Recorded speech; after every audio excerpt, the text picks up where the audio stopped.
Beef চাপ দোকান বা রেস্টুরেন্টে খেতে গেলে আমাদের কিন্তু অনেকগুলো টাকা গুনতে হয়। কোরবানি ঈদের সময় যেহেতু প্রচুর মাংস আমাদের ফ্রিজে থাকে, তাই প্রথম থেকে প্রসেসিং করে রাখলে আমরা কিন্তু এই বিফ চাপটা ঘরেই তৈরি করে খেয়ে ফেলতে পারি।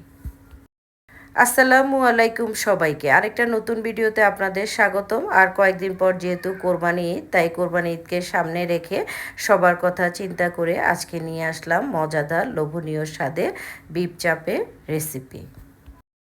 আজকের এই বিফ চাপটা তৈরি করার জন্য আমি কয়েক পিস গরুর মাংসের টুকরাকে পাতলা করে কেটে পরে একটা হ্যামারের সাহায্যে এগুলোকে খুব ভালো করে থেতলিয়ে নিয়েছি। আমার ভিডিওগুলো যদি আপনাদের ভালো লেগে থাকে তাহলে প্লিজ আমার ভিডিওতে একটা লাইক কমেন্ট করে আমার ভিডিওটা শেয়ার দিয়ে অন্যদের আমার ভিডিওগুলো দেখার সুযোগ করে দিবেন। এখন একটা ব্লেন্ডারে আমি নিয়ে নিব পেঁয়াজ কুচি, আদা কুচি, রসুন কুচি এবং পেঁপের কিছু খোসা। এই পেঁপের খোসাটাই কিন্তু মাংসটাকে তাড়াতাড়ি সিদ্ধ হতে সাহায্য করবে।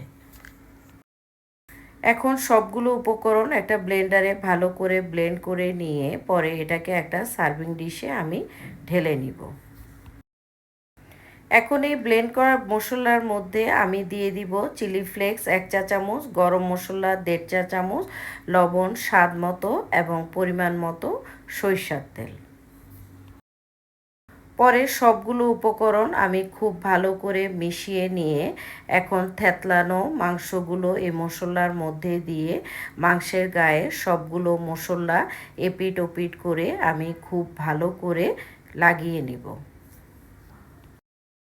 টক দইটা আমি যেহেতু দিতে ভুলে গিয়েছিলাম, তাই মশলার মধ্যে আমি টক দইটা নিয়ে আবার এটাকে সব মশলার মধ্যে খুব ভালো করে মিশিয়ে নিয়ে পরে এটাকে আবার মাংসের গায়ে ভালো করে লাগিয়ে নিব। পরে এই মশলা মাখা মাংসটাকে আমি ম্যারিনেটের জন্য রেখে দিব কমপক্ষে 6 ঘন্টা।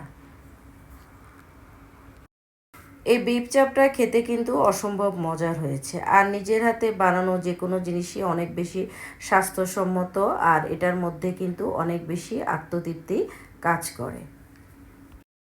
6 ঘন্টা পর মাংসটা ম্যারিনেট হয়ে আসলে এখন আমি একটা কড়াইতে বেশি করে তেল দিয়ে পরে এই মাংসটাকে ডুবা তেলে মিডিয়াম আঁচে রেখে একটু সময় নিয়ে ভেজে নিব। এক পিঠ সিদ্ধ হয়ে এলে আমি অন্য পিঠ উল্টিয়ে দিব। এটা কিন্তু রুটি, পরোটা, নান রুটি যে কোনো জিনিসের সাথে খেতে কিন্তু অসম্ভব ভালো লাগে। এরই মধ্যে হয়ে গেল অসম্ভব মজাদার লোভনীয় স্বাদের বিফ চাপ। আশা করি সবাই ভালো থাকবেন, বাঙালির বাঙালিয়ানার সাথে থাকবেন।